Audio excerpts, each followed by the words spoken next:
लोकसभा चुनाव 2024 के चौथे चरण के मतदान 13 मई को होने हैं, जिसके लिए बीजेपी और इंडिया गठबंधन अपनी पूरी ताकत दिखाने में जुटी हुई है और लगातार अपने प्रत्याशियों के लिए जनसभाएं कर रही हैं। वहीं आज इंडिया गठबंधन से कांग्रेस प्रत्याशी आलोक मिश्रा के लिए चुनावी जनसभा करने राहुल गांधी और अखिलेश यादव दोनों कानपुर पहुंचे। कानपुर के जीआईसी ग्राउंड में एक संयुक्त जनसभा का आयोजन किया गया था, जिसको राहुल गांधी और अखिलेश यादव दोनों ने संबोधित किया। इस संयुक्त जनसभा में अखिलेश यादव और राहुल गांधी ने बीजेपी सरकार पर जमकर निशाना भी साधा। करना चाहूंगा कि अजगर माला से हमारे सम्मानीय नेता राहुल गांधी जी और अखिलेश यादव जी का स्वागत करें। कांग्रेस पार्टी,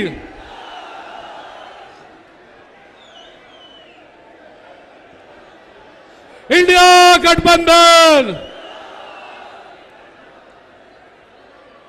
गणेश शंकर विद्यार्थी और मौलाना हसरत मोहनी की इस बलिदानी वीर धरती में हम सब लोग अपने नेता राहुल गांधी जी और अखिलेश यादव जी का स्वागत करते हैं, अभिनंदन करते हैं। बता दें कि जनसभा को संबोधित करते हुए अखिलेश यादव ने कहा कि जनता का गुस्सा 7वें आसमान पर है और 7वें चरण में जनता अपनी नाराजगी वोट देकर सरकार को खत्म करने का काम करेगी। वहीं उन्होंने पेपर लीक पर हमला बोलते हुए कहा कि ये अपना लीकेज नहीं रोक पा रहे हैं। वहीं अग्निवीर व्यवस्था को हमेशा के लिए खत्म करने की बात कहते हुए अखिलेश यादव ने कहा कि कानपुर की जनता जानती है कि ये सरकार बिजली नहीं बना रही है, बल्कि बिजली का बिल महंगा कर रही है। उन्होंने कहा कि कानपुर के लोगों को रोजगार देकर कानपुर को कामपुर बनाना है, ताकि बेरोजगारी को दूर किया जा सके।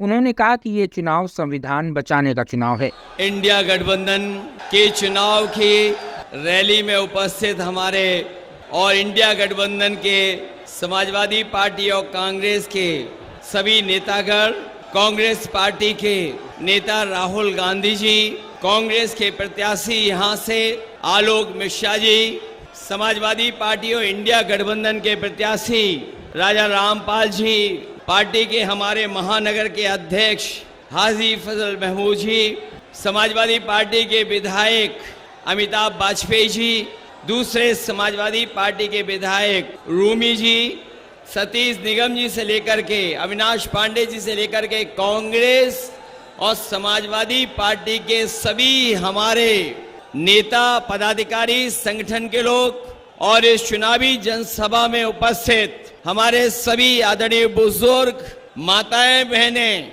और बड़ी संख्या में मैं देख रहा हूं नौजवान साथी और पत्रकार बंधुओं, मैं सबसे पहले आप सबका बहुत बहुत धन्यवाद और आभार प्रकट करना चाहता हूं। आप लोगों ने मिलकर के इस कार्यक्रम को सफल बनाने का काम किया है। जहां हमारा पंडाल भरा है, वहीं जहां पंडाल के बाहर छाया नहीं है, उसके बावजूद भी हमें दूर तक लोग दिखाई दे रहे हैं। ये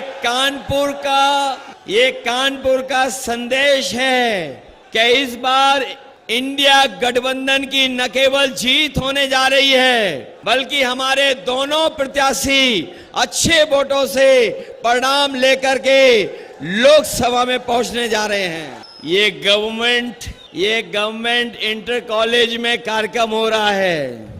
ये गवर्नमेंट इंटर कॉलेज में कार्यक्रम हो रहा है। यहीं पर तय हो जाएगा कि ये गवर्नमेंट इसके बाद पलट जाएगी। यही इंटर कॉलेज के मैदान से ऐलान हो रहा है कि गवर्नमेंट बदलने वाली है। और जिन लोगों ने पिछले 10 साल से न केवल झूठ बोला है, बल्कि अगर हम पीछे मुड़ के देखते हैं तो ब्रह्मांड का इतना झूठ किसी ने नहीं बोला होगा जितना भारतीय जनता पार्टी के लोगों ने बोला है। इनकी हर बात झूठी निकली, इनका हर वादा झूठा निकला। जो इन्होंने कहा, जो इन्होंने घोषणा पत्र में लिखा, वो कोई भी वादा इन्होंने 10 साल में पूरा नहीं किया। आज हम और आप चौथे चरण के चुनाव में आपसे सहयोग और समर्थन मांगने आए हैं। ये चौथा चरण बीच का चरण है। इससे पहले 3 हो चुके हैं, चौथे चरण के बाद 3 होने जा रहे हैं। ये चौथा चरण ही भारतीय जनता पार्टी का पूरा बैलेंस खराब कर देगा। और अब तो केवल 4 कदम हमें चलना है भारतीय जनता पार्टी की सरकार का सफाया करने के लिए। ये लोग जो किसानों की आय दोगुनी करना चाहते थे, न किसानों की आय दोगुनी हुई, न उन्हें खाद मिली तो बोरी से चोरी हो गई। और बहुत सारे साथी ये जानते होंगे जिस तरीके से दबाव बना करके, ताली थाली बजा करके और हमारे लोगों को जबरदस्ती वैक्सीन लगवा दिया, उसी तरीके से इन्होंने हमारे किसानों को नैनो यूरिया खरीदवा दी, जिस नैनो यूरिया का कोई लाभ नहीं हुआ। और आज ये लोग कह रहे हैं कि हम वैक्सीन वापस ले लेंगे। बताओ, जो वैक्सीन शरीर में चली गई, उस वैक्सीन को वापस कैसे लोगे? कैसे वापस होगी वैक्सीन? और जो लोग वैक्सीन लगवा करके सर्टिफिकेट रखे होंगे अपने घर पर, वो जब सर्टिफिकेट देखते होंगे तो बड़े मायूस हो जाते होंगे। जिनके पास भी सर्टिफिकेट होगा, बताओ ये उन्हें वो वोट देने जा रहे हैं इनको कि नहीं जा रहे हैं? न केवल ये हमारी आपकी जान के पीछे पड़े हुए थे, संविधान के भी पीछे पड़े हुए हैं। न केवल हमारी जान के पीछे पड़े हैं, बल्कि संविधान के पीछे भी पड़े हैं। और जो लोग कहते थे डबल इंजन की सरकार है, डबल इंजन की, इनके होर्डिंग आपने देखे होंगे। डबल इंजन वालों के ही सरकार का होर्डिंग से एक इंजन गायब है। और जो यहाँ का खटारा इंजन है और इनका भी जो लड़ रहा है खटारा इंजन, वो पहले से ही गायब है। और जब वोट पड़ेगा तो जो अकेला इंजन दिखाई दे रहा है होर्डिंग पर, वो भी गायब हो जाएगा, वो भी दिखाई नहीं देगा। बंटवारे में झगड़ा हुआ, कभी कभी बंटवारे में झगड़ा होने से नाराजगी हो जाती है। कुछ लोगों के हो सकता है बंटवारे में, एक दूसरे के बंटवारे में सही बंटवारा ना हुआ हो, इसीलिए नाराजगी दिखाई दे रही है। और अब तो वो अपने लोगों को ही बुरा भला कहने लगे हैं। जो लोग अपने लोगों को ही बुरा भला कहने लगे होंगे, तो सोचो जब 7 चरणों का चुनाव खत्म होगा तो परिणाम क्या होगा। और वो जानते हैं कि जनता का गुस्सा 7वें आसमान पर है, 7वें चरण तक इनका सफाया होना तय है। ये जो नौजवान हमारा बिना नौकरी, बिना रोजगार के, इसका भविष्य अंधकार में है। कमाल की सरकार है उत्तर प्रदेश की, जिस सरकार का हर पेपर लीक हो जा रहा है। ये नौजवान जो परीक्षा देने गए होंगे वो जानते होंगे, जब परीक्षा दी घर लौटे तो उनका पेपर लीक हो गया। बताओ पेपर लीक हुए कि नहीं हुए? ये कैसी सरकार है जो अपना लीकेज नहीं रोक पा रही है। और ये जो अग्निवीर वाली नौकरी, यहाँ तो बहुत बड़ा कैंटोनमेंट है। और हम ये जानते हैं आंकड़ों में उत्तर प्रदेश से ज्यादा फौज में भर्ती के लिए कोई नहीं जाता था। इन्होंने फौज की भर्ती को कम कर दिया। न केवल कम कर दिया, बल्कि अग्निवीर नौकरी भी 4 साल की कर दी। हम नौजवानों को भरोसा दिला के जा रहे हैं, इंडिया गठबंधन के लोग ये 4 साल की अधूरी नौकरी को स्वीकार नहीं कर सकते। सरकार बनेगी तो अग्निवीर वाली व्यवस्था हमेशा हमेशा के लिए खत्म हो जाएगी। ये हमारा कानपुर जो इंडस्ट्रियल टाउन रहा, जहां के उद्योगपतियों ने, उद्योग चलाने वालों ने, कारोबार करने वालों ने अपनी मेहनत से, अपनी काबिलियत से एक कानपुर की पहचान बनाई। जो सरकार को मदद करनी चाहिए वो सरकार ने मदद नहीं की। चाहे वो एमएसएमई हो, चाहे बड़े उद्योग कारखाने हो, उनके साथ भेदभाव करने का काम भारतीय जनता पार्टी की सरकार में हुआ है। एक समय था यहां पर मिलें चला करती थी, मिलें चल करके न जाने कितने लोगों का रोजगार और नौकरी और घर चलता था। लेकिन इस सरकार ने कोई कदम नहीं उठाया। न केवल मिलों को भी नहीं शुरू किया, सुनने में आ रहा है कि ये लोग लेबर कॉलोनियों को भी हड़पना चाहते हैं। लेबर कॉलोनियों को हड़प करके न जाने कौन सी नई चीज बनाना चाहते हैं। हम समाजवादी लोग कभी इन बातों को स्वीकार नहीं कर सकते हैं। यही कानपुर के लोग जानते होंगे, आज जो बिजली आ रही है वो समाजवादियों की देन है। ये जो बड़े बड़े कारखाने लगे हैं, चाहे वो पनकी का हो, और मुझे याद है जिस समय कांग्रेस पार्टी की सरकार थी दिल्ली में, उस समय यहीं के सांसद मंत्री थे, वो चाहते थे कि एक बिजली का कारखाना लग जाए। उत्तर प्रदेश में समाजवादियों की सरकार थी, हम लोगों ने पूरी सहमति दे करके मदद करने का काम किया। उसका परिणाम ये हुआ कि निवेली लिग्नाइट का सबसे बड़ा बिजली का कारखाना बन करके तैयार हो गया। ये सरकार बिजली नहीं बना रही, बिजली का बिल महंगा कर रहा है। बताओ, जब बिल आता है तो आपको करंट लगता है कि नहीं लगता है? और इनकी सरकार में लीकेज के साथ साथ मीटर की भी रफ्तार बढ़ गई है। ये जो मेट्रो चल रही है, ये समाजवादियों की देन है, समाजवादियों की देन है। इस कानपुर को हम लोग कामपुर बनाना चाहते हैं, काम ज्यादा हो लोगों के पास। कानपुर का तो अपना पहचान है ही है, लेकिन यहाँ के लोगों को काम मिले, कामपुर बन जाए, उस दिशा में हम लोग काम करेंगे। हम अपनी तरफ से अपने सभी संगठन के साथियों से और अपनी पार्टी के सभी नेताओं से और संगठन के पदाधिकारियों से, एक एक साथी से हम निवेदन करने आए हैं। जहां हमारे एक प्रत्याशी राजा रामपाल जी लड़ रहे हैं, दूसरे आलोक मिश्रा जी लड़ रहे हैं, इन दोनों की मदद करना और आज के बाद अपने बूथ पर तैयारी करना है। बताओ, अपने बूथों पे तैयारी करोगे? अगर शासन और प्रशासन रुकावट पैदा करे तो घबरा तो नहीं जाओगे आप लोग? ये कानपुर वाले हैं, इन्हें सब रास्ता पता है बूथ पर कैसे जाया जाता है। बूथ पर पहुंचोगे अपना वोट डालने, आज के बाद घर घर जाकर के हमारी अपील, हमारा निवेदन करोगे सबसे। ये केवल चुनाव हमारे आपके भविष्य का तो है ही है, लेकिन ये चुनाव हमारी आने वाली पीढ़ी के भविष्य का भी है। ये चुनाव संविधान बचाने का है। संविधान के साथ साथ जो हमें अधिकार और न्याय मिलता है, वो न्याय और अधिकार को अपने सुरक्षित रखने का भी चुनाव है। इसलिए इंडिया गठबंधन समाजवादी पार्टी और कांग्रेस के प्रत्याशियों को ऐतिहासिक वोटों से जिता देना, यही निवेदन, यही अपील मैं आपसे करने आया हूं। मुझे पूरा भरोसा है कि कानपुर वाले इस बार रिकॉर्ड मतों से आलोक मिश्रा जी को जिताएंगे। जिताओगे आप लोग? कोई गलती तो नहीं करोगे, पीछे तो नहीं रह जाओगे वोट डालने में। इसलिए वोट डालिए और जो आपका साथ में आसमान में गुस्सा है वो वोट डाल करके उतारने का काम करना। वहीं राहुल गांधी ने मंच से बीजेपी सरकार पर हमला बोलते हुए कहा कि पिछले 3 साल से इंडिया गठबंधन मिलकर मोदी सरकार के खिलाफ लड़ रही है। राहुल गांधी ने कहा कि 4 जून को नरेंद्र मोदी देश के प्रधानमंत्री नहीं बनेंगे और यूपी में इंडिया गठबंधन को 50 सीट मिल रही है। उन्होंने इंडिया गठबंधन के मैनिफेस्टो को जनता का मैनिफेस्टो बताया है।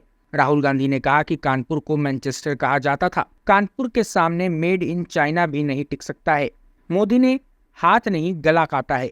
गलत नोटबंदी व जीएसटी लगाकर व्यापार को खत्म करने का काम किया है। राहुल गांधी ने तंज कसते हुए कहा कि मोदी ने अंबानी व अडानी का कर्जा माफ किया है, किसी गरीब का नहीं। साथ ही राहुल गांधी ने कहा कि नरेंद्र मोदी ने वैक्सीन बनाने वाली कंपनियों से करोड़ों रुपए वसूले थे और आप लोग मर रहे थे। अंबानी व अडानी पर हमला बोलते हुए राहुल गांधी ने कहा कि उनको कैसे मालूम कि अंबानी व अडानी टेम्पो से पैसे भेजते हैं। अगर उनको पता था तो अभी तक इन लोगों के ऊपर ईडी व सीबीआई क्यों नहीं भेजी गई। 10 साल पीएम मोदी ने अडानी अंबानी का नाम नहीं लिया। अंत में पीएम भागते हुए अंबानी व अडानी का नाम ले रहे हैं। जिस दिन उन्होंने नाम लिया था उसी दिन मोदी ने अपनी हार मान ली थी। राहुल गांधी बोले कि अगर हमारी सरकार बनी तो एक टैक्स होगा, वो भी गरीब और किसान के लिए होगा, किसी अंबानी व अडानी के लिए नहीं। महिलाओं को लेकर राहुल गांधी ने बोला कि महिलाएं पहले बाहर काम करती हैं, फिर घर जाकर एक्स्ट्रा काम करती हैं, इसलिए महिलाओं के लिए महालक्ष्मी योजना लाने जा रहे हैं और गरीबी व बेरोजगारी की दीवार को जड़ से उखाड़ फेंकेंगे। इसीलिए इंडिया गठबंधन एक साथ लड़ रहा है और बीजेपी की सरकार हटाकर नफरत के बाजार में मोहब्बत की दुकान खोलनी है।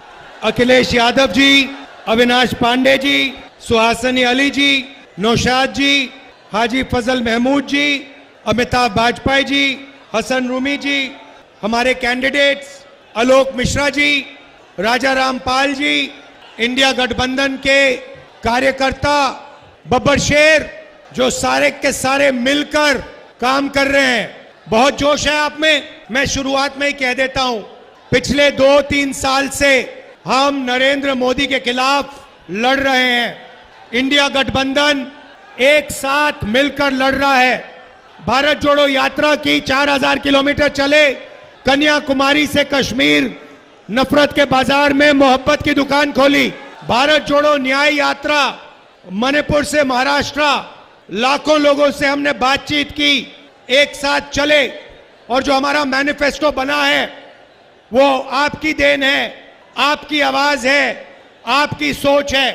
भाइयों और बहनों, शुरुआत में मैं आपको कह देता हूं, जो बात आपको हिंदुस्तान की मीडिया कभी नहीं कहेगी, मगर जो बात सच है, 2024 4 जून नरेंद्र मोदी हिंदुस्तान के प्रधानमंत्री नहीं रहेंगे। आप लिख के ले लो, आप लिख के ले लो, नरेंद्र मोदी जी हिंदुस्तान के प्रधानमंत्री नहीं बन सकते हैं। हमने जो करना था, जो काम, जो मेहनत करनी थी, हमने कर दी है। अब आप देखना, उत्तर प्रदेश में हमारे गठबंधन को 50 से कम एक सीट नहीं मिलने वाली है, और बाकी देश में हर प्रदेश में हमने बीजेपी को रोका है। ये जो मीडिया वाले हैं, अदानी के हैं, ये सच्चाई नहीं बोलेंगे। ये हमारे भाई हैं, इनसे हम मोहब्बत करते हैं, प्यार करते हैं, मगर इनको सैलरी लेनी है बेचारों को, इसीलिए ये सच्चाई नहीं लिख सकते। बच्चे पालने हैं इनको। मगर अगर आप अभी इनके चेहरे देखोगे तो ये भी मुस्कुरा रहे हैं, क्योंकि इनको भी पता लग रहा है कि जो राहुल गांधी बोल रहा है वो सच है, और नरेंद्र मोदी प्रधानमंत्री नहीं बन रहा है। खत्म कहानी। जैसे अंग्रेजी में बोलते हैं गुड बाय, थैंक यू, ये सच्चाई है। अब कानपुर की जनता, आप देखो आपके साथ इन्होंने क्या किया। मैनचेस्टर कहलाए जाते थे, मैनचेस्टर का आप मुकाबला करते थे। आप में वो क्षमता है, आपके कारीगरों में, आपके कारखानों में वो क्षमता है कि वो किसी को भी चैलेंज कर सकता है। मैं आपको बता रहा हूं, मेड इन कानपुर के सामने मेड इन चाइना नहीं टिक सकता है, कभी नहीं टिक सकता है। मगर नरेंद्र मोदी जी ने अदानी को बचाने के लिए, अदानी के धन के लिए, अदानी की जमीन के लिए आपका कानपुर का सिर्फ हाथ नहीं, हाथ और गला काटा है। गलत जीएसटी लागू करके, नोटबंदी करके कानपुर को उन्होंने खत्म किया है।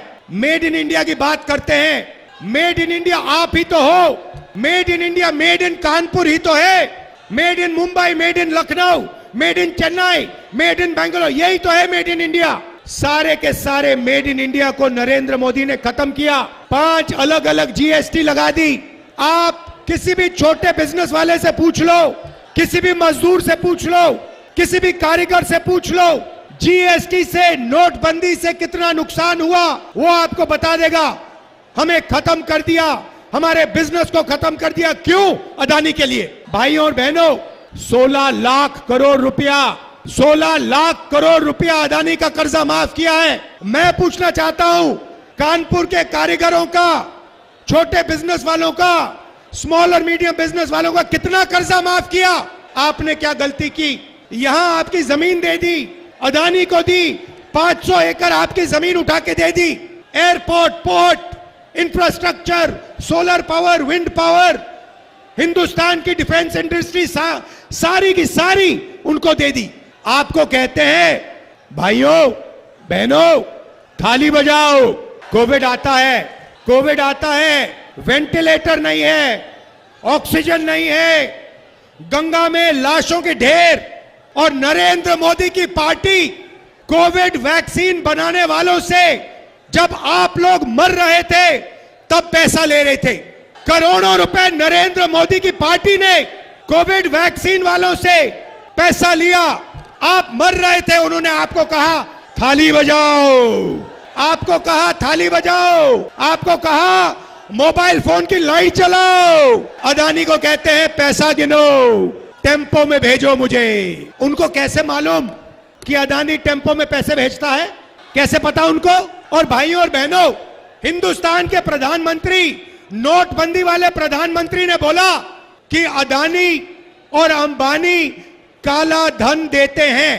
तो मोदी जी, अगर अदानी और अंबानी काला धन देते हैं तो आपने उन पर सीबीआई ईडी की इंक्वायरी क्यों नहीं कराई? क्योंकि वो आपके मित्र हैं। उनके हवाई जहाज में आप खूब उड़े, 10 साल अदानी अंबानी का नाम नहीं लिया, मगर भाइयों और बहनों, मैंने छोड़ा नहीं।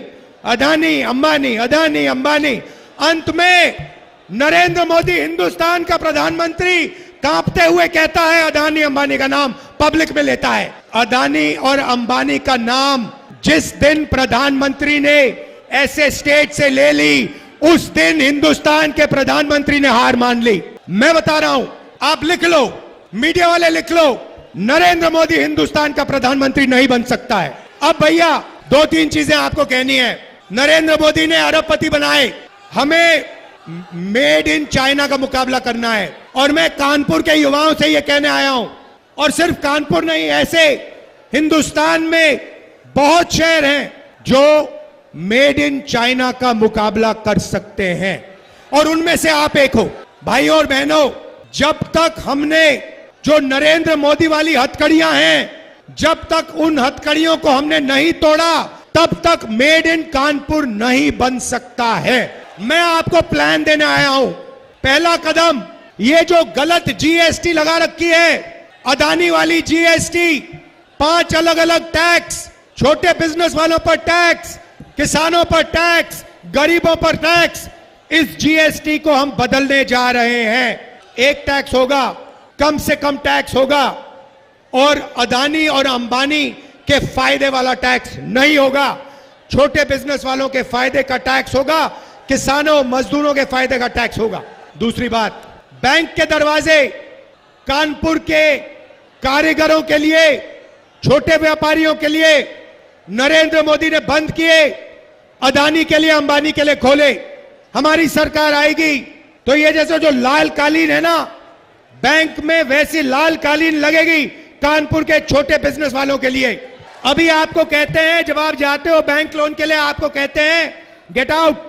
हमारी सरकार आएगी, लाल कालीन लगेगी, सलूट मारेंगे, कहेंगे भैया आप कितना पैसा चाहते हो, कितना बैंक लोन चाहते हो, मेड इन कानपुर बनाना है, मेड इन इंडिया बनाना है, आप बताइए। मेड इन कानपुर के बिना मेड इन चाइना का मुकाबला नहीं हो सकता, मैं बता रहा हूं। और हिंदुस्तान को मेड इन चाइना का मुकाबला करना है। मेरा सपना है कि ऐसे मोबाइल फोन पे चाइना में एक युवा ऐसे मोबाइल फोन को देखे और उस मोबाइल फोन के पीछे देखे और उस पे लिखा हो मेड इन कानपुर, और फिर वो कहे कि भाई ये कानपुर जगह कहां है, और फिर यहां आकर कानपुर में टूरिस्ट बनकर कानपुर के युवाओं को टूरिज्म का पैसा दे।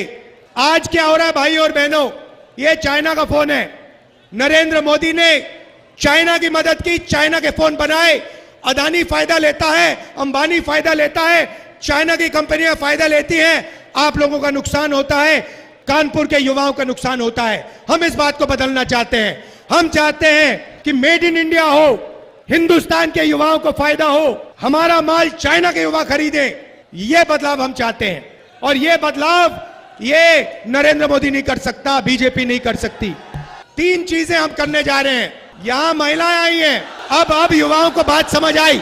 राहुल गांधी और अखिलेश यादव क्या करना चाहते हैं देश के लिए, अब आपको समझ आई बात। मोदी गया, अब सुनिए, देखिए, यहां पे महिलाएं आई हैं, पुरुष भी आए हैं। मैं आपको कहना चाहता हूं, 21वीं सदी में आप भी काम करते हो, पुरुष भी काम करते हैं, महिलाएं भी करती हैं।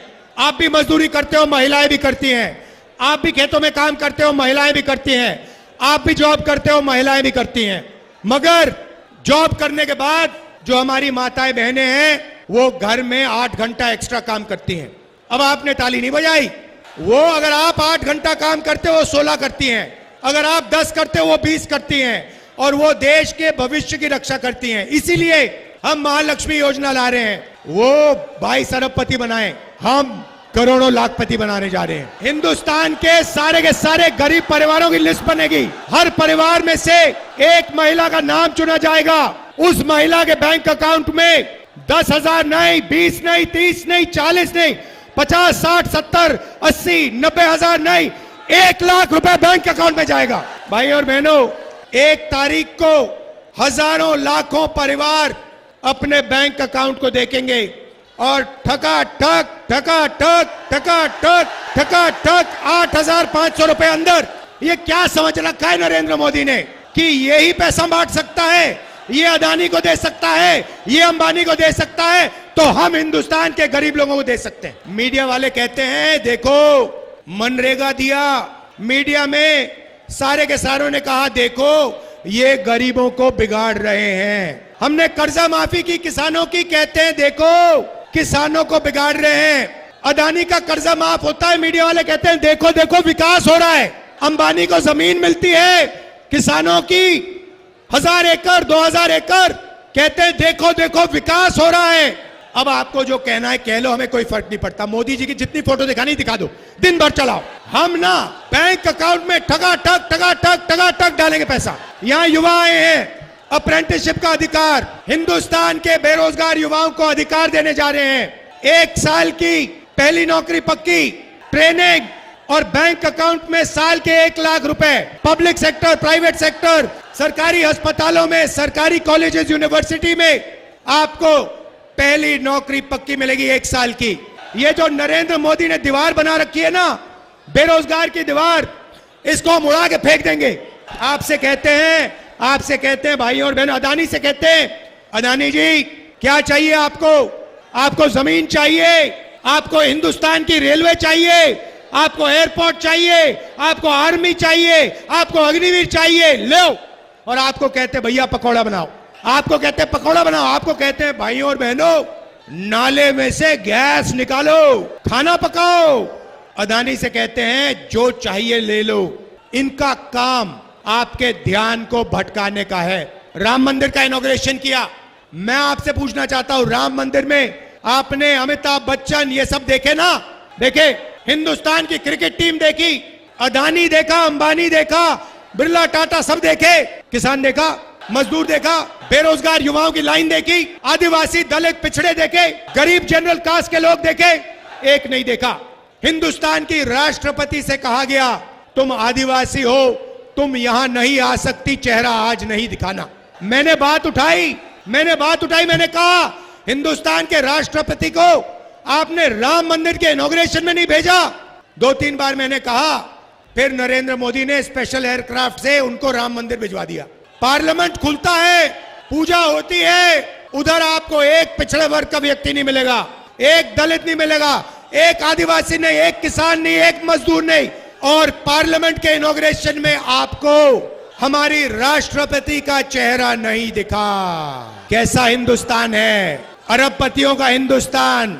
ऐसा हिंदुस्तान नहीं चाहते हम किसानों की, गरीबों की, दलितों की, पिछड़ों की, आदिवासियों की, माइनॉरिटीज की, गरीब जनरल कास्ट की मदद करने वाला हिंदुस्तान, वो हिंदुस्तान चाहते हैं। किसानों को नरेंद्र मोदी ने इतनी बुरी तरह मारा पिछले 10 साल। हम किसानों को गारंटी करके कानूनी जीएसटी देंगे, उनका कर्जा माफ करेंगे। ले मजदूरों को मनरेगा में 2,250 रुपए, चुनाव के बाद 400। ठेकेदारी प्रथा सरकार में, पब्लिक सेक्टर में हम खत्म करने जा रहे हैं। सरकार में, पब्लिक सेक्टर में नौकरी मिलेगी, परमानेंट नौकरी मिलेगी, ठेकेदारी वाली नौकरी नहीं मिलेगी। भाई और बहनों देखिए, ये जो है ना, ये संविधान है। जो भी आपको मिला है ना, जमीन का अधिकार, रिजर्वेशन, पब्लिक सेक्टर नौकरी, इलाज, हरी क्रांति, सफेद क्रांति, आजादी, लोकतंत्र, इस किताब ने दिया आपको। ये इसने दिया है, ये अंबेडकर जी ने दी, महात्मा गांधी जी ने दी, और ये हिंदुस्तान की जनता ने दिया है। ये किताब, इसमें आपकी आवाज है, ये आपकी आत्मा है, ये आपका दिल है, ये आपका भविष्य है। इसको नरेंद्र मोदी फाड़ कर फेंकना चाहते हैं, इसको आरएसएस के लोग खत्म करना चाहते हैं।